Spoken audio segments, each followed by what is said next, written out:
Hello guys, അങ്ങനെ മഹാലക്ഷ്മിയിൽ പ്രേക്ഷകരെ ഞെട്ടിക്കുന്ന വഴിത്തിരിവ്. കണ്ണനും മഹാലക്ഷ്മിയും ഇനി ശത്രുക്കളോ? അതേ കൂട്ടുകാരെ, നമുക്ക് കഴിഞ്ഞ എപ്പിസോഡിൽ കാണുവാൻ സാധിച്ചു, നമ്മുടെ കണ്ണന്റെ അച്ഛനെ പിടിച്ചു കെട്ടാനുള്ള കുറെ പൂജകളും കാര്യങ്ങളൊക്കെ നടത്തുന്നുണ്ട്. അത് നമ്മുടെ മാർക്കോ വന്ന് അലങ്കോലമാക്കുന്നുണ്ട് നമ്മുടെ കണ്ണന്റെ നിർദ്ദേശപ്രകാരം, അല്ലെ പ്രേക്ഷകരെ?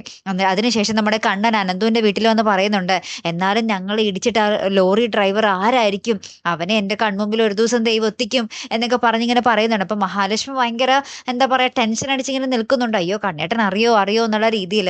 എന്തായാലും അപ്പൊ അടുത്ത് തന്നെ നമ്മുടെ കണ്ണൻ അറിയും, പ്രതാപന്റെ ലോറിയുമാണ് തന്നെ ഇടിച്ചിട്ടത്. ആ ടൈമിൽ ആ ലോറിക്കുള്ളിൽ മഹാലക്ഷ്മിയും ഉണ്ടായിരുന്നു എന്നുള്ള കാര്യം. മഹാലക്ഷ്മി സത്യങ്ങളൊക്കെ നേരത്തെ തന്നെ പണ്ടേ തന്നെ അറിയാമായിരുന്നു, തന്നോടെല്ലാം മറച്ചു വെച്ചതാണ് എന്നുള്ള കാര്യവും നമ്മുടെ കണ്ണൻ അറിയും. അപ്പോൾ നമ്മുടെ കണ്ണന് മഹാലക്ഷ്മിയോട് ഒരു നീരസം തോന്നുന്ന ഒരു നിമിഷങ്ങളൊക്കെ തന്നെയാട്ടോ കൂട്ടുകാരെ നമുക്ക് കാണുവാൻ സാധിക്കുന്നത്. ഇത്രയും നാളും തന്റെ അച്ഛന്റെ കൊലപാതകയെ തന്നിൽ നിന്നും മറച്ചു പിടിച്ചല്ലോ എന്നുള്ള രീതിയിലുള്ള ഒരു ദേഷ്യം. അതേ കൂട്ടുകാരെ, പിന്നെ എന്തൊക്കെയായിരിക്കും സംഭവിക്കാൻ പോകുന്നത്? ഒട്ടും വിചാരിക്കാത്ത ഒരു വഴിത്തിരിവ് തന്നെയാണല്ലേ. കാത്തിരിക്കാട്ടോ. അപ്പൊ അടുത്തൊരു വീഡിയോയുമായി വരുന്നത് വരയ്ക്കും ഗുഡ് ബൈ.